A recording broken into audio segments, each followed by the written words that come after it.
تعظیم نبی کا سنتے ہی جنہیں سوزش سی ہو جاتی ہے، جنہیں سوزش سی ہو جاتی ہے، شوق توحید کے شربت سے، شوق توحید کے شربت سے ہم ان کا روگ مٹائیں گے، توحید و رسالت کی خاطر ہر باطل سے ٹکرائیں گے، توحید و رسالت کی خاطر ہر باطل سے ٹکرائیں گے۔ ہم آل نبی کے متوالے، حسنین کے مشن کے وارث، جو آل نبی کا جانے۔ بسم اللہ الرحمن الرحیم۔ رب اشرح لی صدری ویسر لی امری واحلل عقدۃ من لسانی یفقہوا قولی۔ رضیت باللہ ربا وبالاسلام دینا وبمحمد صلی اللہ علیہ وسلم نبیا ورسولا۔ احمدک اللہم یا مجیب کل سائل، والصلاة والسلام على من هو افضل الوسائل، وعلى آلہ واصحابہ ذوی الفضائل۔ اما بعد فاعوذ باللہ من الشیطان الرجیم، بسم اللہ الرحمن الرحیم۔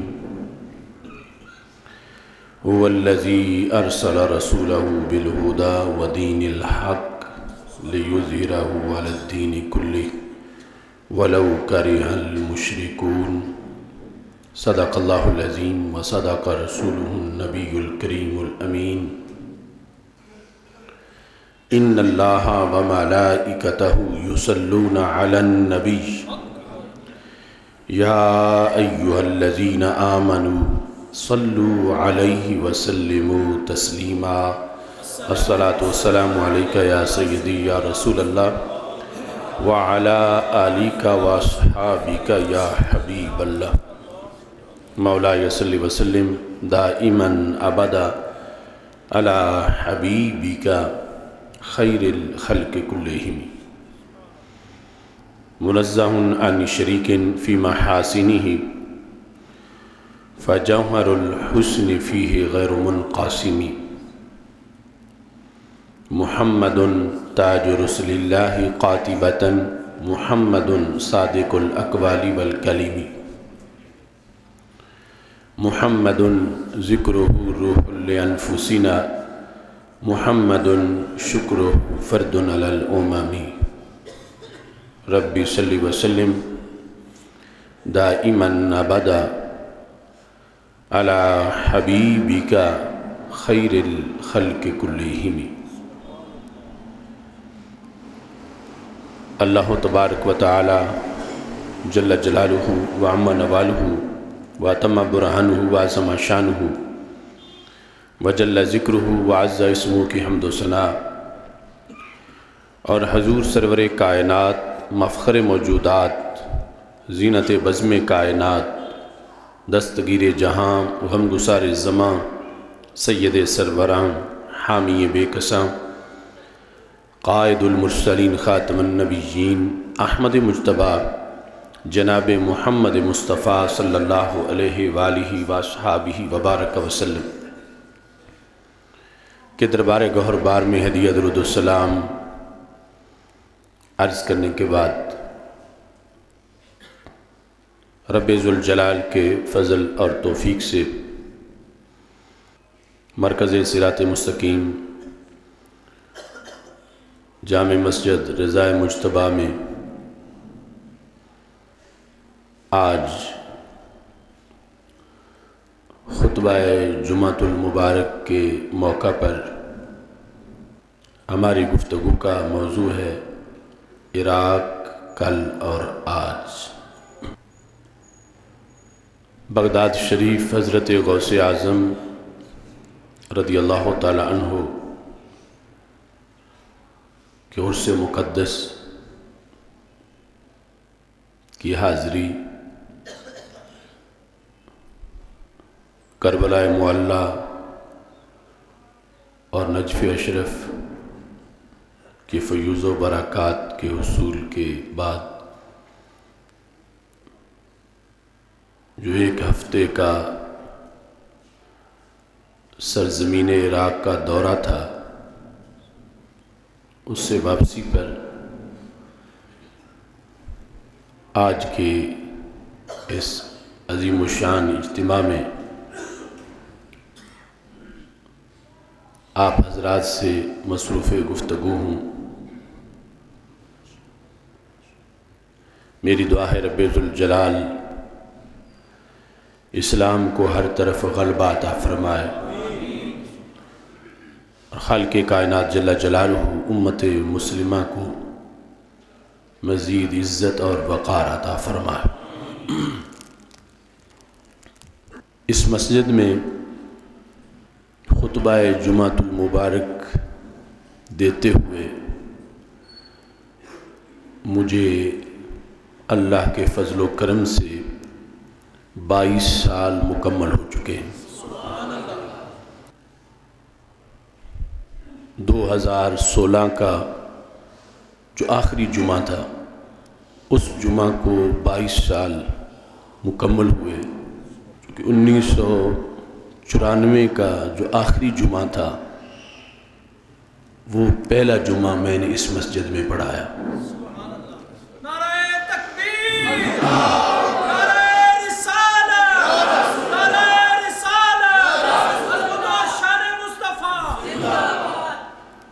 عراق سے واپسی کے بعد اگرچہ عراق جانے سے پہلے بھی میں گوجرانوالا اپنے طالب علمی کے زمانے میں بھی جمعہ پڑھاتا تھا، بکی شریف سے آ کر مسجد نور اسلام کے اندر جو جناح روڈ پہ ہے، لیکن عراق سے واپسی کے بعد اس مسجد میں 1994 کا جو آخری جمعہ تھا وہ پڑھایا۔ اب 22 سال کے بعد پھر میری عراق میں حضرت غوث پاک رضی اللہ تعالی عنہ کی دہلیز پہ حاضری ہوئی۔ اتنا طویل زمانہ درمیان میں گزر گیا۔ اس وقت کا عراق اور آج کا عراق، اس میں بہت سی تبدیلیاں رونما ہو چکی ہیں۔ عراق کی سرزمین اسلامی تاریخ میں بڑی اہمیت کی حامل ہے۔ ویسے تو انسانی تہذیب و تمدن کے لحاظ سے جو ابتدائی انسانی کلچر اور انسانی تہذیبیں ہیں، ان کے لحاظ سے بھی سرزمین عراق ایک تاریخی سرزمین ہے، جہاں بابل اور نینوا کے کھنڈرات، چاہے بابل، اور پھر مختلف قومیں، مختلف انبیاء کرام علیہ السلام کی مقدس زندگیوں کے آثار بھی اس زمین میں کثرت سے موجود ہیں۔ اس بنیاد پر عراق کو ارض الآثار کہا جاتا ہے کہ ساری زمین چپے چپے پر انسانی تاریخ، انبیاء علیہ السلام کی تاریخ اور پھر اسلام کی تاریخ کے روشن اوراق بکھرے ہوئے۔ انبیاء کرام علیہ السلام کی تاریخ کے لحاظ سے ہی عراق کو سرزمین انبیاء علیہ السلام کہا جاتا۔ جن میں سیدنا یونس علیہ السلام، سیدنا ایوب علیہ السلام، حضرت سیدنا یوشع بن نون، حضرت سیدنا جرجیس علیہ السلام، حضرت ذوالکفل علیہ السلام اور دیگر بہت سے انبیاء کرام علیہ السلام کے مراکز، ان کے مزارات بھی اس سرزمین میں موجود ہیں۔ بطور خاص سیدنا یونس علیہ السلام موصل میں آپ کی درگاہ ایک چھوٹی سی پہاڑی پر اور اس سے ملحقہ علاقوں کے اوپر مشتمل، جو صدام حسین رحمہ اللہ تعالیٰ نے اپنے دور حکومت میں بہت بڑی مسجد جامع سیدنا یونس علیہ السلام اور حضرت یونس علیہ السلام کا مزار شریف حکومتی سرپرستی میں بڑا عالی شان تعمیر کروایا۔ طالب علمی کے زمانے میں بھی ہمیں وہاں حاضری کی متعدد بار سعادت میسر آئی، اور کتابوں میں جو حدیث ہم نے پڑھی تھی وہ وہاں پر مزار شریف کے مین گیٹ کے اوپر لکھی ہوئی نظر آئی، من زار اخی یونس فکانما زارانی، کہ رسول اللہ صلی اللہ علیہ وسلم نے ارشاد فرمایا کہ جس نے میرے بھائی سیدنا یونس علیہ السلام کی زیارت کی، یعنی ان کی قبر پہ آیا، گویا کہ اس نے میری زیارت کی۔ مگر افسوس یہ ہے کہ چند سال پہلے وہاں داعش کا قبضہ ہوا اور بارود سے اس پوری بلڈنگ کو اڑا دیا گیا۔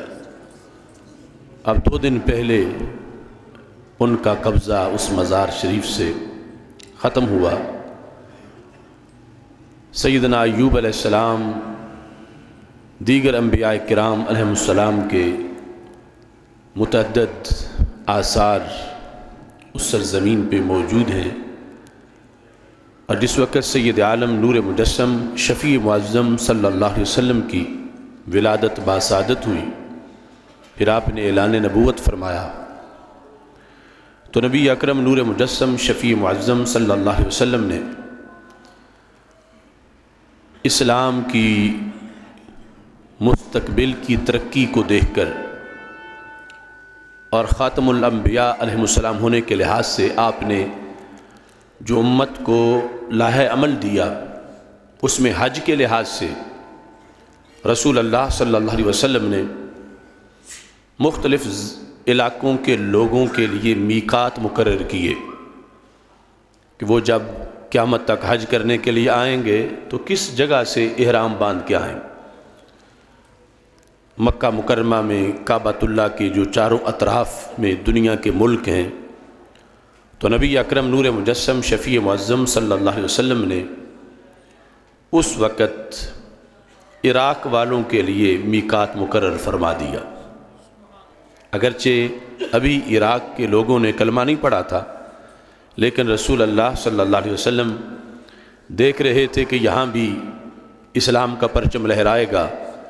اور یہاں سے بھی لوگ نکلیں گے مکہ مکرمہ کی حاضری کے لیے، تو میں ان کے لیے عراق کے لیے میقات مقرر کر دوں۔ تو نبی اکرم نور مجسم شفیع معظم صلی اللہ علیہ وسلم نے اہل عراق کے لیے ذات میقات مقرر فرما دیا۔ اور پھر دور صحابہ میں، دور خلفائے راشدین رضی اللہ تعالی عنہم میں، بالخصوص سیدنا فاروق اعظم رضی اللہ تعالی عنہ کے زمانے میں عراق فتح ہو گیا مکمل طور پر،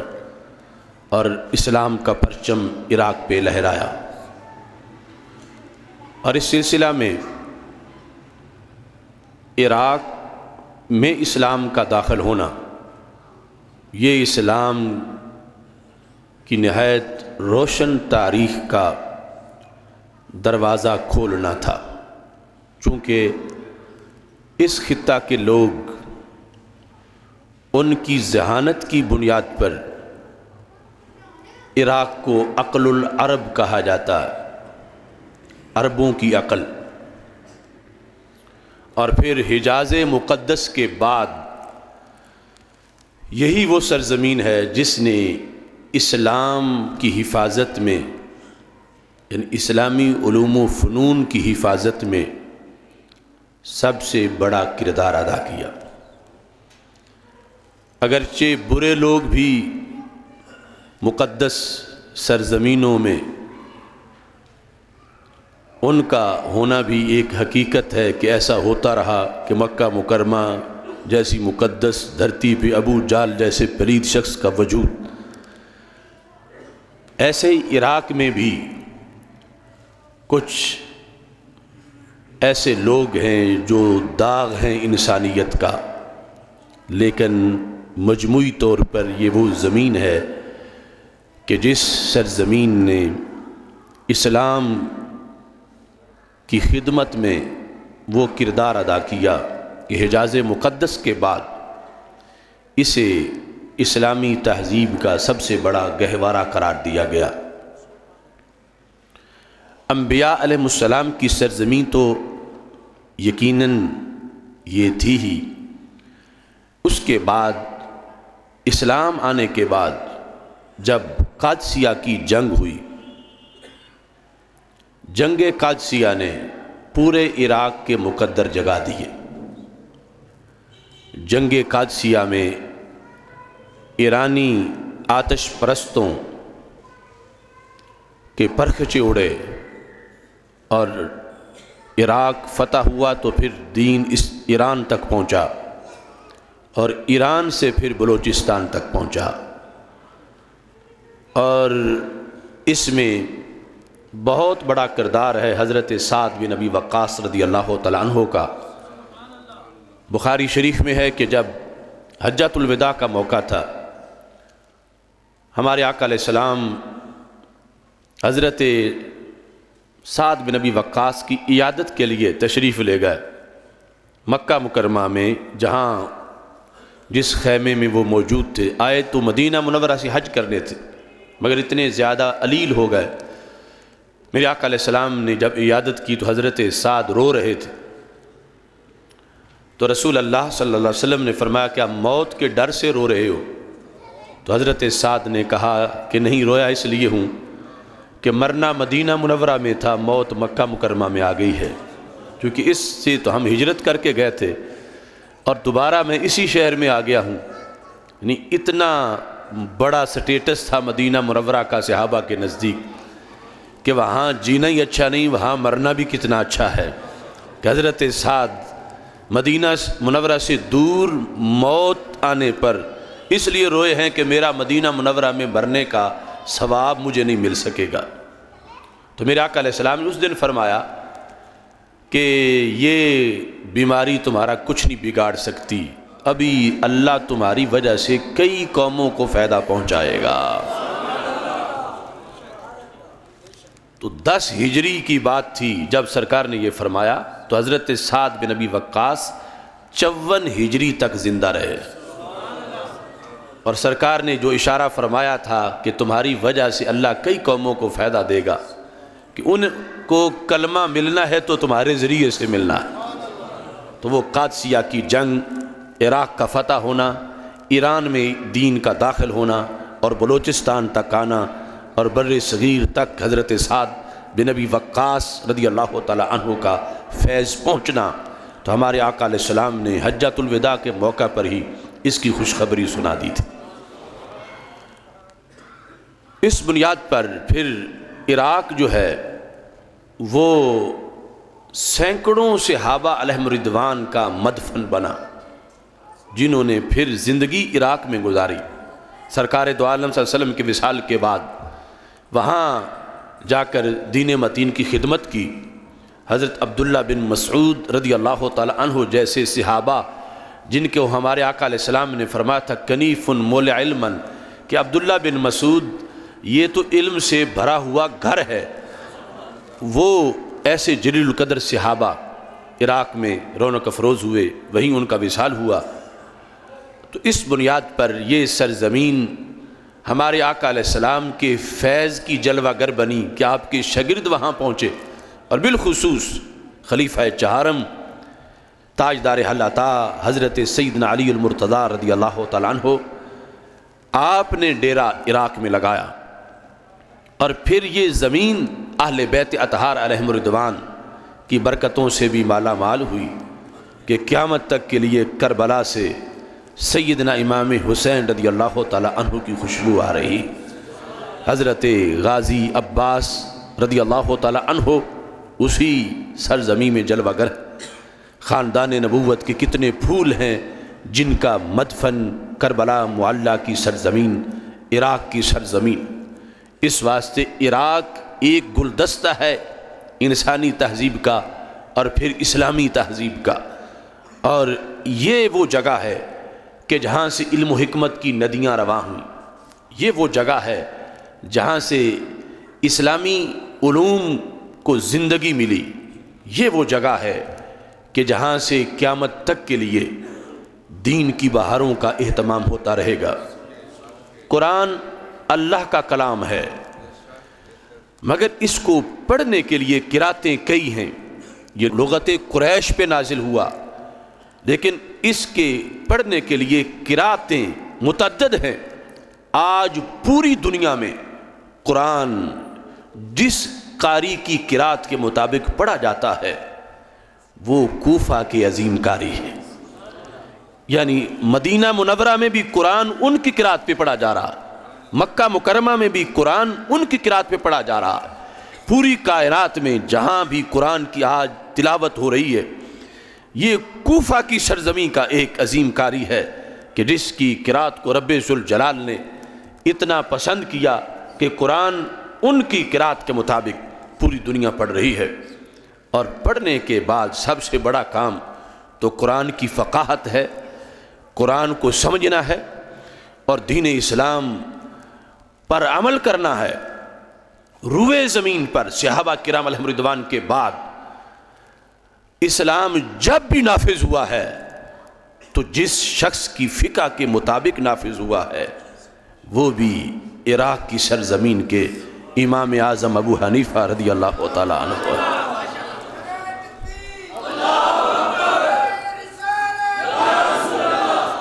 یعنی اتنا بڑا ان کا فقہی نیٹ ورک کہ امام مالک ہوں، امام شافعی ہوں، امام احمد بن حنبل ہوں، آگے ائمہ کی جتنی بھی اس امت کے اندر بہار ہے، امام اعظم ابو حنیفہ رضی اللہ تعالی عنہ آپ نے سب سے پہلے اس امت میں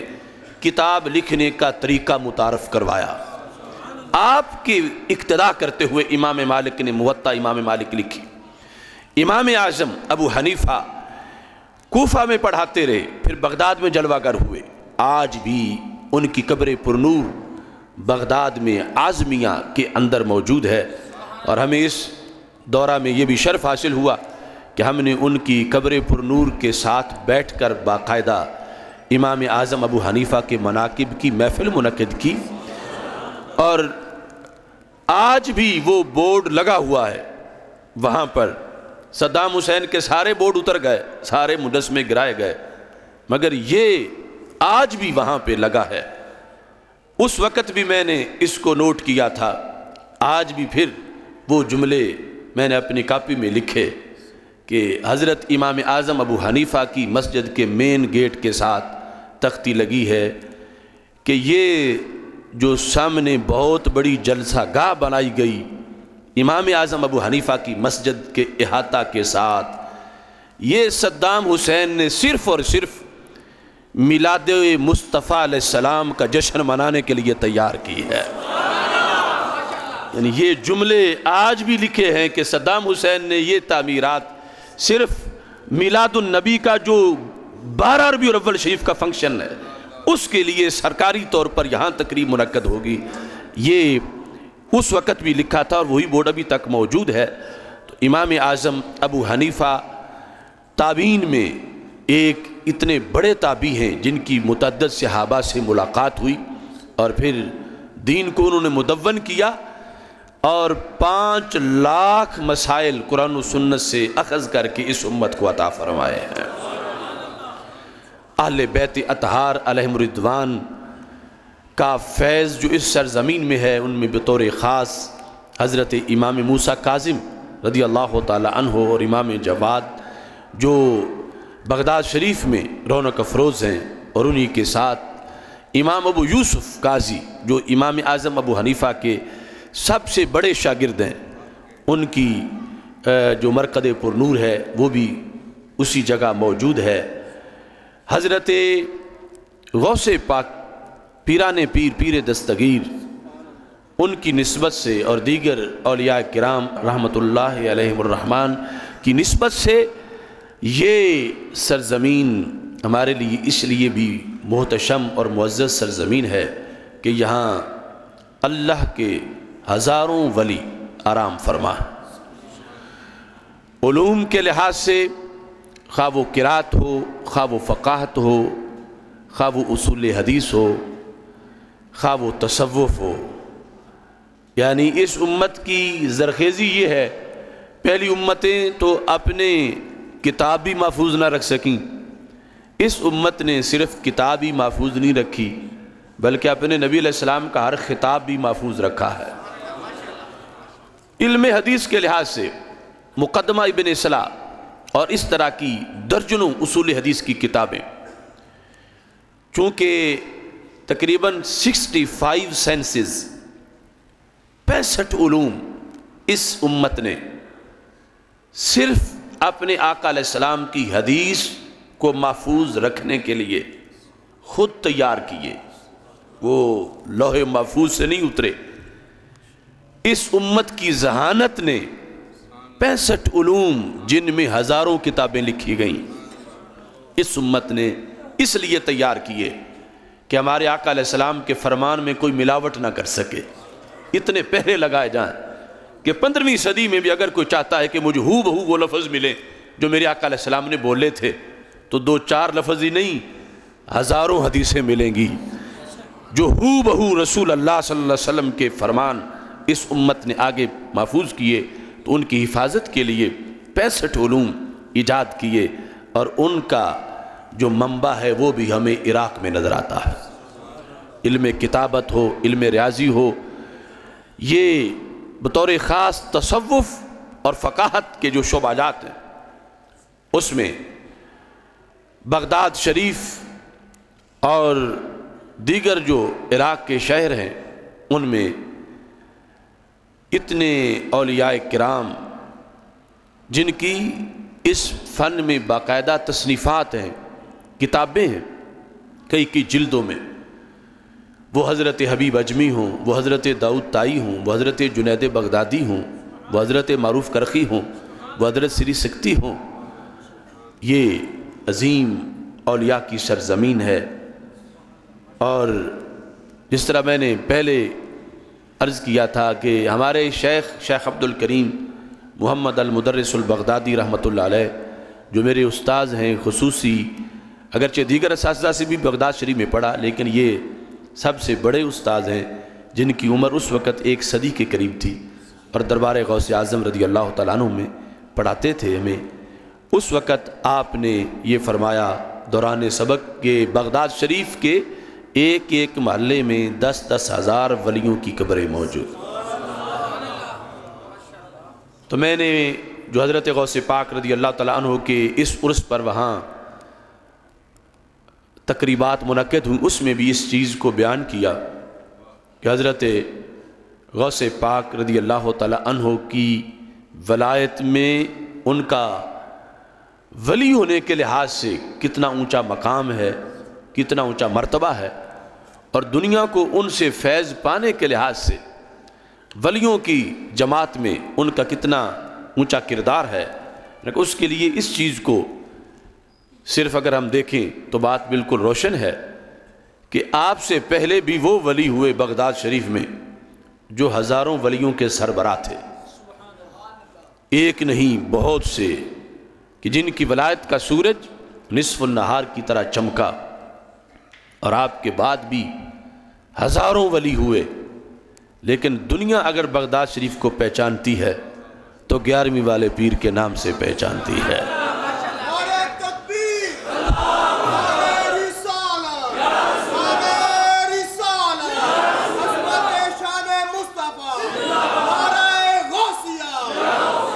یعنی اگر اندھیری رات میں کہیں ایک چراغ ہو تو اسے سارے دیکھیں تو یہ تو عام سی بات ہے، اور اگر اندھیرے میں لاکھوں چراغ چمک رہے ہوں پھر بھی کسی جگہ کی پہچان جس چراغ سے ہو پھر اس کی روشنی ہر روشنی سے پر غالب ہے، اور اس کا اجالا ہر اجالے سے زیادہ شان رکھتا ہے۔ تو وہ بغداد شریف جہاں اتنے چراغ چمکے، اتنے سورج طلوع ہوئے، لیکن پھر بھی سب پر جن کی روشنی غالب ہوئی وہ حضرت غوث پاک رضی اللہ تعالیٰ عنہ۔ اور یہ شعر اب بھی لکھا ہے، اس وقت بھی بلڈنگ پر یہ تھا، اور اب جو نئی بلڈنگ بنی ہے لیکن یہ دروازہ اسی طرح محفوظ ہے جس پر حضرت غوث پاک کا یہ شعر لکھا ہے۔ اس وقت بھی ہم نے پڑھا، اب بھی میں بطور خاص وہ دیکھنے گیا کیا لکھا ہوا ہے، یہ ختم ہو گیا۔ تو لکھا تھا افلت شموس الاولین وشمسنا ابدا علی الافق العلا لا تغربو۔ افلت شموس الاولین، پہلے لوگوں کے سورج غروب ہو گئے، شمس کی جمع شموس، افلت شموس الاولین، پہلے لوگوں کے سورج غروب ہو گئے، وشمسنا، اور ہمارا سورج علی الافق العلا، بلندی کے افق پہ رہے گا، لا تغربو، کبھی غروب نہیں ہوگا۔ دیکھو انہیں اعتماد کتنا تھا حضرت غوث پاک، اور پھر ان کے قول کو رب نے سچ ثابت کر دکھایا ہے، اور پھر ان کی روحانی آنکھ دیکھ کہاں تک رہی تھی۔ حالانکہ بندہ اپنے بعد سال کی گارنٹی بھی نہیں دے سکتا کہ لوگ یاد رکھیں گے یا بھول جائیں گے، صدی گزرے گی تو پتہ نہیں کوئی نام بھی لے گا یا نہیں، لیکن غوث پاک نے فرمایا میرا سورج تو کبھی غروب نہیں ہوگا اور یہ چمکتا رہے گا۔ تو صدیاں گزر گئیں، آج بھی حالات کتنے گمبھیر ہیں۔ ہم بغداد شریف پہنچے تو اگلے دن ہی دھماکے ہوئے، اور میں حیران تھا کہ جب ہم پڑھتے تھے بغداد شریف، صدام حسین کے بارے میں لوگوں کی مختلف قسم کی آراء ہے، لیکن ہماری جو اس وقت رائے تھی وہی رائے آج بھی ہے۔ اس وقت ہم یہ سمجھتے تھے کہ صدام پورے عرب کی سیکورٹی کا نام ہے، کہ اس کے پیچھے عرب دنیا محفوظ ہے، اس کی پشت کے پیچھے یہ نہیں ہوگا تو پھر حالات بدلیں گے۔ اب صدام حسین تھا تو کسی عرب ملک میں کوئی دھماکہ نہیں تھا، کہیں کوئی جنگ نہیں تھی، کہیں امریکہ کا راج اس انداز میں نہیں تھا جیسے آج ہے۔ صدام گیا تو ہر جگہ فساد ہوا، عراق ہی نہیں، شام، یمن، خود مدینہ منورہ تک دھماکے ہو گئے، یعنی سعودی عرب کے اندر ہلچل، کویت میں مسجدوں میں دھماکے۔ تو یہ سازش تھی ویسٹ کی، انہوں نے الزام لگائے اور کچھ عرب حکمرانوں نے حمایت کی، اور پھر سازشیں ہوئیں، اور پھر صدام حسین کو ہٹایا گیا۔ لیکن اس ایماندار شخص کی آخری ویڈیو بھی جو بنائی تو کسی نے چغلی کے لیے تھی کہ جب لٹکے گا تو روئے گا اور چیخے گا تو ہم کہیں گے کسی کا ایجنٹ تھا اور ہائے ہائے کرتا دنیا میں چلا گیا، لیکن وہ موت کے پھندے پر بھی کلمہ اسلام پڑھ رہا تھا، اور اپنی خودداری کے ساتھ، دین اور ایمان کے ساتھ موت کو چوم رہا تھا، اور یہ کہہ رہا تھا کہ میرے بعد دنیا کو یاد آئے گی کہ صدام ایک سیکورٹی کا نام تھا۔ ہم جب پڑھتے تھے پورے اس دورانیے میں پوری عراق کی سرزمین پر دھماکے نام کی کوئی چیز نہ سنی گئی، ہو جانا تو بڑی دور کی بات ہے، اس سے پہلے کی کوئی ایسی کاروائی یہ بھی نظر نہیں آئی۔ اور اب ہم گئے تو مردہ خانے میں دھماکہ ہو گیا، مردہ خانے میں، ہسپتال کے اندر، یعنی جہاں ڈیڈ باڈیز پڑی تھیں۔ اخبار والے نے خبر میں لکھا تصدق او لا تصدق، مانو یا نہ مانو ایسا ہو گیا ہے کہ عراق میں بغداد شہر میں مردہ خانے میں مردے کے جسم میں بارود بھرا ہوا تھا اور وہ پھٹ گیا۔ اب اس تہذیب میں جہاں مردہ خانوں میں دھماکے ہو رہے ہیں مردہ جسم کے اندر بھرے ہوئے بارود کی وجہ سے، آج یہ صورتحال، اس کے باوجود بھی زائرین پہنچے پوری دنیا سے اور وہاں جا کر حضرت غوث پاک رضی اللہ تعالی عنہ کو خراج تحسین پیش کیا۔ یہ حضرت غوث پاک رضی اللہ تعالی عنہ کی مقبولیت اور ان کی روحانیت ہے اور ان کے فیوز و برکات ہیں، اور اس انداز میں پوری دنیا تک یعنی اللہ کے فضل و کرم سے پہنچنے والا وہ حضرت غوث پاک رضی اللہ تعالی عنہ کا روحانی پیغام ہے کہ جس کو لوگوں نے صدیوں کے تسلسل میں اس کو قبول بھی کیا اور اس کو آگے تقسیم بھی کیا۔ حضرت غوث پاک رضی اللہ تعالی عنہ کہ اس عرس مقدس کے موقع پر وہاں بہت سے اجتماعات کا انعقاد ہوا، عرب شیوخ اور کرد مختلف اقوام کے اجتماعات میں مجھے گفتگو کرنے کا موقع میسر آیا، اور بالخصوص اردو والے حضرات جو ہیں ان کے بھی بڑے بڑے اجتماعات ہوئے۔ اس موقع پر میں نے وہاں جو حضرت غوث پاک رضی اللہ تعالیٰ عنہ کو خراج تحسین پیش کیا، اور بالخصوص جو میرا ان کی درگاہ سے تعلق ہے، چونکہ 22 سال کے بعد پھر یہ حاضری کا موقع مل رہا تھا، اور پہلی حاضری کے بعد جس وقت ہمارا یعنی میں یہ جمعہ یہاں شروع کیا اور پھر ہمارے دروس ہوئے، تقریریں ہوئیں، اور ایک کشمکش ہوئی دوسرے فرقے کے لوگوں کے ساتھ، دلائل کا تبادلہ ہوا، پھر ایک مناظرہ رکھا گیا عرفات کالونی میں، اور مخالف مناظر جس کو سامنے بیٹھنے کے بعد فوراً بواسیر ہو گئی اور ٹائلٹ میں چلا گیا، عبدالرشید جلن، جب اس نے مناظرہ سے انکار کیا اور جو منتظم تھے انہوں نے ہمیں ریکویسٹ کی کہ اب ایک بار آپ ان کو جانے دیں، ہمارا یہ تھا کہ آئے ہیں تو شکست لکھ کے جائیں ورنہ مناظرہ کریں۔ ہمیں جب اندر بٹھایا گیا تو یہ عبدالرشید جلن نے اس وقت لفظ اپنی زبان سے بولے تھے، حالانکہ اس کا یہ قول تھا کہ میں 37 مناظرے کر چکا ہوں اور میرے سامنے کوئی بات نہیں کسی کو چپ کرانا، لیکن اس دن کی صورتحال اس کو جس کا اس نے خود اقرار کیا، اندر ہم بیٹھے تھے، وہ طالب الرحمن بھی تھا جو اب داعش کی دہشت گردی میں نظر آ رہا ہے، اور صفدر عثمانی وغیرہ یہ سارے بیٹھے ہوئے تھے ان کے مناظرے۔ تو عبدالرشید جلن نے پنجابی میں یہ لفظ بولے، کہتا ہے کہ جدن دائے بغدادو ہو آیا ہے، ساڑی تے لاتی نہیں لگن دے رہا۔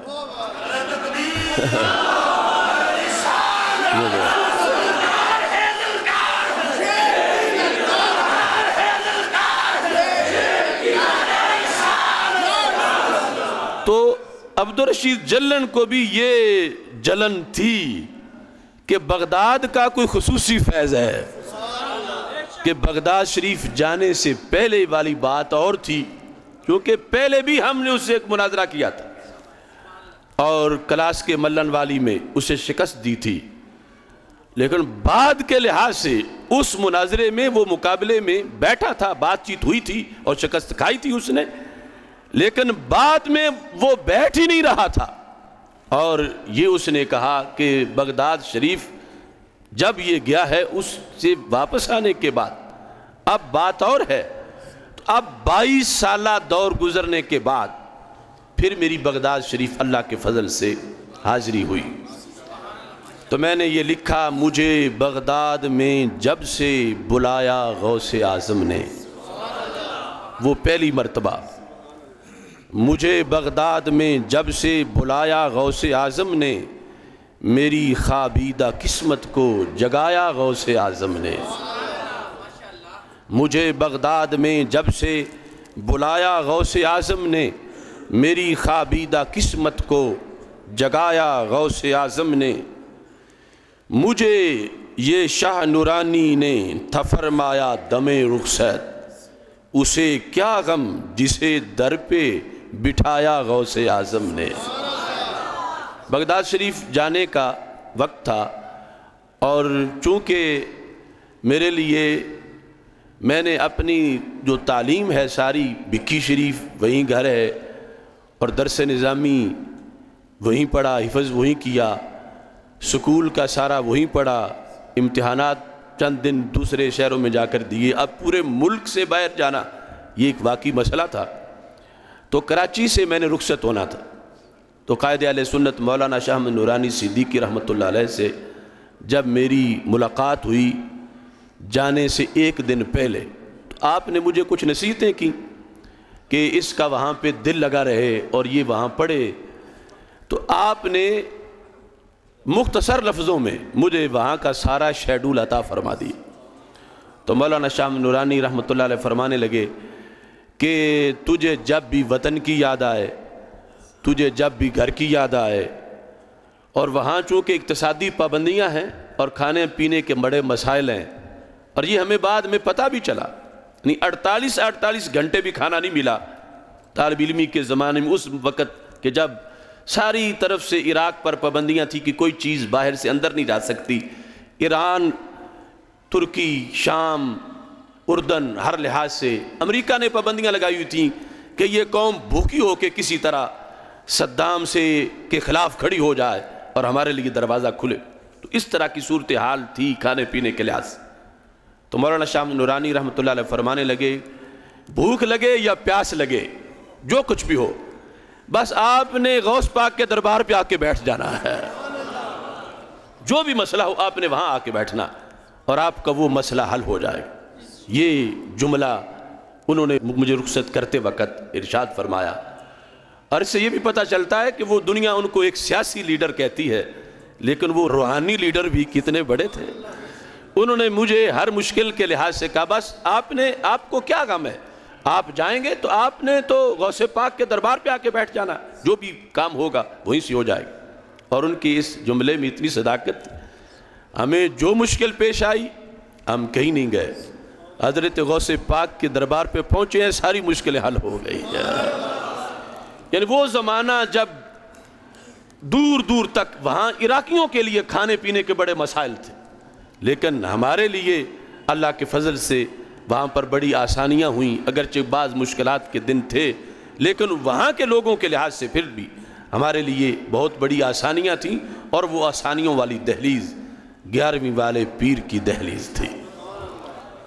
تو میں نے اس بات کا حوالہ دیتے ہوئے کہا مجھے یہ شاہ نورانی نے تھا فرمایا دم رخصت، اسے کیا غم جسے در پہ بٹھایا غوث اعظم نے، بڑھائی جس نے روزانہ لگن فکر مدینہ کی، مجھے وہ جام جانا نہ پلایا غوث اعظم نے، بجھا نہ گردش دوراں کی طوفانی ہواؤں سے، بجھا نہ گردش دوراں کی طوفانی ہواؤں سے، دیا وہ میرے سینے میں جلایا غوث اعظم نے، بجھا نہ گردش دوراں کی طوفانی ہواؤں سے، دیا وہ میرے سینے میں جلایا غوث اعظم نے، نہ دیکھا پلٹ کے اس نے زمانے کے حسینوں کو، نہ دیکھا پلٹ کے اس نے زمانے کے حسینوں کو، جسے بھی اپنا دیوانہ بنایا غوث اعظم نے، نہ دیکھا پلٹ کے اس نے زمانے کے حسینوں کو، جسے بھی اپنا دیوانہ بنایا غوث اعظم نے، عداوت نہ کرو مجھ سے اکیلا جان کر مجھ کو، عداوت نہ کرو مجھ سے اکیلا جان کر مجھ کو، مجھے بلوا کے پھر جذبہ بڑھایا غوث اعظم نے،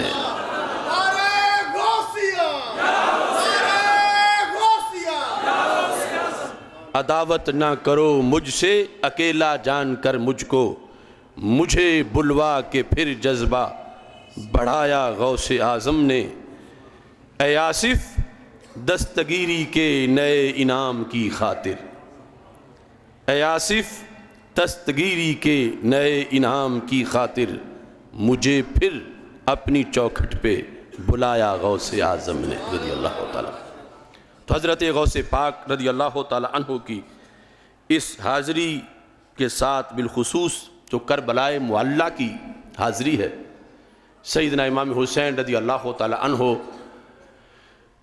کا وہ مقدس مدفن جو قیامت تک کے لیے درسگاہ ہے، جوش و جذبہ کی، ہمت حوصلہ کی، غیرت اور حمیت کی، وہاں کے اجتماع میں بھی ہم نے اپنے اسی موقف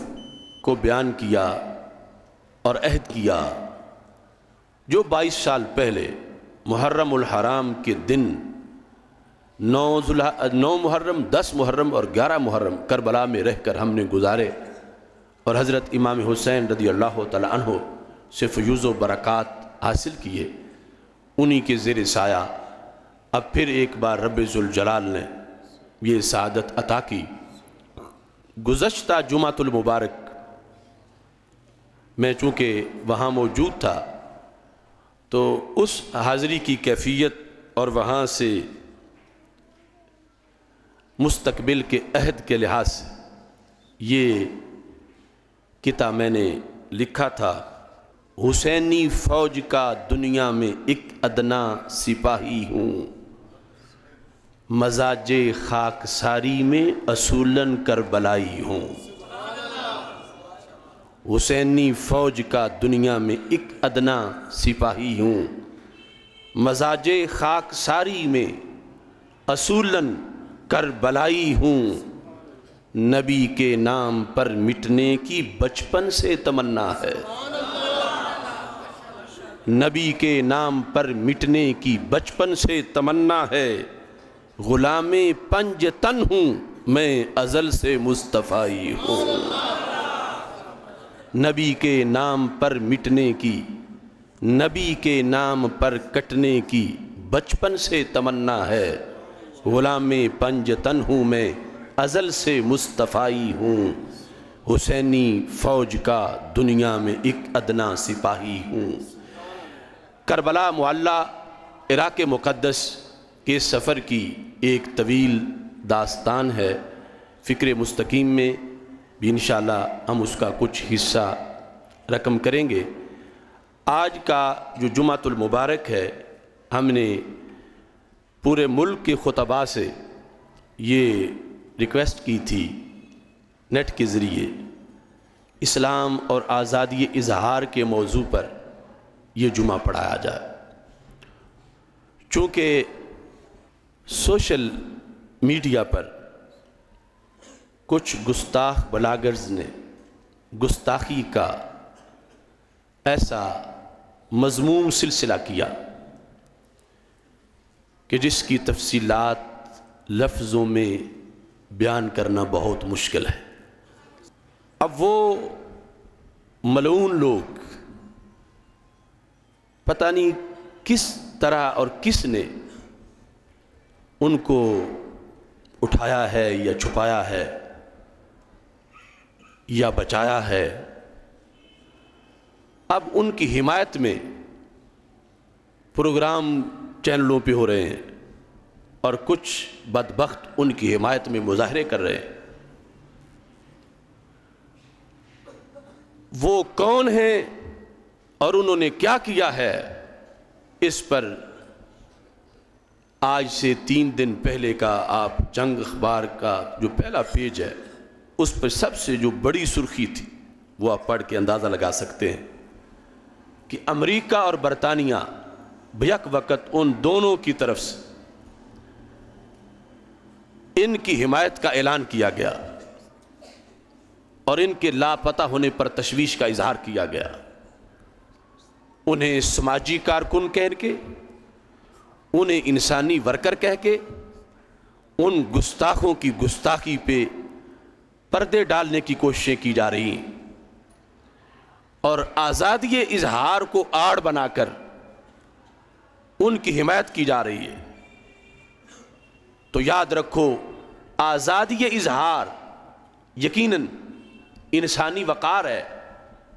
کہ انسان گونگا نہیں، اب اس کے دل میں جو آئے وہ اپنی رائے کا اظہار کر سکے، اس پر پہرا نہ ہو، وہ غلام نہیں، وہ آزاد ہے، وہ بولے، اسے روٹی چاہیے یا پانی چاہیے، وہ اس کا اظہار کرے۔ مگر آزادی اظہار کے اصول ہیں اور ضابطے ہیں۔ جس رب نے زبان دی ہے اس نے زبان کو بولنے کا دستور بھی دیا ہے، اور اگر رب کی دوہی زبان رب کو ہی بھونکنا شروع کر دے اور رب کے پیاروں کو ہی بھونکنا شروع کر دے تو اس کو آزادی اظہار نہیں کہا جائے گا، اس کو دین پر یلغار کہا جائے گا۔ تو ہمارے ملک میں سوشل میڈیا پر ایسے بیسیوں ملعون ہیں کہ جو شان رسول اللہ علیہ السلام کی توہین کرتے ہیں، امہات المومنین کے خلاف، صحابہ کرام رضی اللہ تعالیٰ عنہم، اہل بیت اطہار علیہم رضوان کے خلاف وہ بکواس کرتے ہیں۔ اور کتنے ہیں جن کی ایف آئی آریں ہم نے خود کٹوائی ہیں مگر آج تک حکومت نے ان کو پکڑا نہیں ہے۔ تھانہ مغل پورہ کے اندر 2 ایف آئی آریں 295C کے تحت میں نے خود درج کروائیں، اس کے بعد بھی کئی ایف آئی آریں ہم نے تحریک لبیک یا رسول اللہ صلی اللہ علیہ وسلم اور تحریک صراط مستقیم کی طرف سے درج کروائی ہیں، لیکن حکومت کے کان پر کوئی جونگی نہیں رینگتی۔ اب آزادی اظہار کو آڑ بنا کر ایسے لوگوں کو کھلی چھٹی دی گئی ہے، اور پھر ان کے لیے جو ہمارے آقا علیہ السلام کو گالیاں دیں، جو قرآن کو بدلنے کی کوشش کریں، جو دین پر حملہ کریں، ان کے لیے جو مسلمان ان کی حمایت میں نعرے لگا ہے تو وہ کس منہ سے اپنے آپ کو مسلمان کہتا اور کیا مطلب بنتا ہے اس کے دین اور کلمے کا؟ اس بنیاد پر ہمارا یہ مطالبہ ہے کہ یہ لوگ جو چھپے ہوئے ہیں 5 افراد، ان کو منظر عام پہ لایا جائے، منظر عام پہ لا کر 295C کے تحت ان کی ایف آئی آریں کاٹی جائیں، اور ایف آئی آریں کاٹ کے درج کر کے ایف آئی آریں پھر عدالتیں ان کا فیصلہ سنائیں، اور عدالتوں کے فیصلے کے بعد پھر ان کو سولی پہ چڑھایا جائے، اور پتہ چلے کہ پاکستان 20 لاکھ شہیدوں کے خون پہ بننے والا ملک ہے، یہاں گستاخوں کو ہرگز پناہ نہیں دی جا سکتی۔ اب ان کو چھپا کے پتہ نہیں کس نے چھپایا ہے، کیا پیچھے ارادے ہیں، ایک نیا کھیل شروع کر دیا گیا ہے ملک کے اندر، اور پھر کئی لوگوں کو اس آڑ میں بک بک کرنے کا موقع فراہم کیا جا رہا ہے۔ تو ہمارے ملک کے ادارے، ہمارے ملک کے مختلف قسم کے شعبہ جات جن کا کام یہ ہے، وہ یہ جہاں بھی چھپے ہوئے ہیں ان کو برسرعام منظر عام پہ لا کے جو ان کی توہینیں ثابت ہیں، جس کی وجہ سے وہ مکمل گستاخ ملعون ہیں، اور ہمارے آئین کے مطابق ان کی سزائے موت ہے، اور آئین ہے اس لیے کہ آئین متحرک ہو، کیونکہ جب آئین سوتا ہے تو پھر کوئی غازی جاگ جاتا ہے۔ گستاخ نبی کی ایک ہی سزا، گستاخ نبی کی ایک ہی سزا۔ تو اس واسطے ہم چونکہ خود آئین بنوانے والے ہیں، آئین کے نگہبان ہیں، آئین کی بات کرتے ہیں، تو پھر آئین کا جو تقاضا ہے اس کے مطابق ان لوگوں کو وہ سزا دی جائے جو آئین میں ان کی سزا بنتی ہے۔ اور اس کے ساتھ اس آئین کے خلاف 295C جو قانون ناموس رسالت ہے، سینٹ کی قائمہ کمیٹی کے اندر اس پر جو بحث کا دروازہ کھول کے اس میں ترمیم کی بات کی جا رہی ہے، تو ان لوگوں پر بھی ہم واضح کرنا چاہتے ہیں کہ اگر 295C میں ترمیم کی بات کی گئی اور اس کو بدلنے کی کوشش کی گئی تو یاد رکھو جو اس کو بدلنے کی بات کرے گا وہ خود بدلے گا، اور یہ قانون ناموس رسالت انشاءاللہ ہمیشہ موجود رہے گا۔ اس لیے آج کے اس اجتماع جمعۃ المبارک میں اسلام اور آزادی اظہار کے اس موضوع پر جو پورے ملک میں خطبے دیے جا رہے ہیں، ہم اہل سنت و جماعت جو اس ملک کو بنانے والے ہیں اور اس ملک کو اللہ کے فضل کے لحاظ سے بچانے والے ہیں، ہم آئین کی بات کر رہے ہیں کہ اس آئین کو چھیڑنا بھی دہشت گردی ہے اور آزادی اظہار کی آڑ میں توہین کرنا بھی دہشت گردی ہے، اور ہم ہر قسم کی دہشت گردی کے خلاف ہیں۔ اس بنیاد پر آزادی اظہار جو قرآن سے ٹکرائے، جو اسلام سے ٹکرائے، جو ہمارے نبی علیہ السلام کی شان سے ٹکرائے، اس آزادی اظہار کی اس ملک میں کوئی گنجائش نہیں۔ ہمیں جو کوئی کہتا ہے کہتا پھرے، ہمیں کوئی تنگ نظر کہے یا اس سے کوئی اگلا لفظ بولے، وہ آزادی اظہار جو قرآن سے ٹکرائے، اسلام سے ٹکرائے، ہمارے نبی علیہ السلام کی شان سے ٹکرائے، ہم اس آزادی اظہار کا حلقہ اس ملک میں تنگ کرنے والے ہیں۔ اس ملک میں ایسی آزادی اظہار کی کوئی گنجائش نہیں ہے۔ اس ملک میں وہی آزادی اظہار ہے جس کا ہمیں حکم اللہ کا قرآن دیتا ہے اور محبوب کا فرمان دیتا ہے۔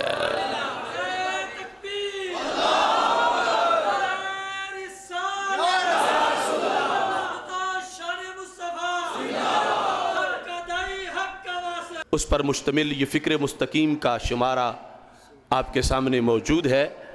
اور اس کو صرف خریدا ہی نہ کریں بلکہ پڑھا بھی کریں اور سمجھا بھی کریں اور پھر آگے پھیلایا بھی کریں، کیونکہ اس وقت اگر 1,00,000 آواز اسلام کے خلاف اٹھ رہی ہے تو یہ چند آوازیں جو حمایت میں اٹھتی ہیں، ان کی تقویت کا باعث بننا یہ بہت بڑا جہاد ہے۔ اس واسطے اس حق کی آواز کو آگے پہنچانے کے لحاظ سے محنت کریں، کوشش کریں تاکہ زیادہ زیادہ یہ چھپے اور زیادہ سے زیادہ لوگوں تک پہنچ سکے۔ اللہ تعالی ہم سب کا حامی و ناصر ہو۔ وآخر دعوایا ان الحمدللہ رب العالمین۔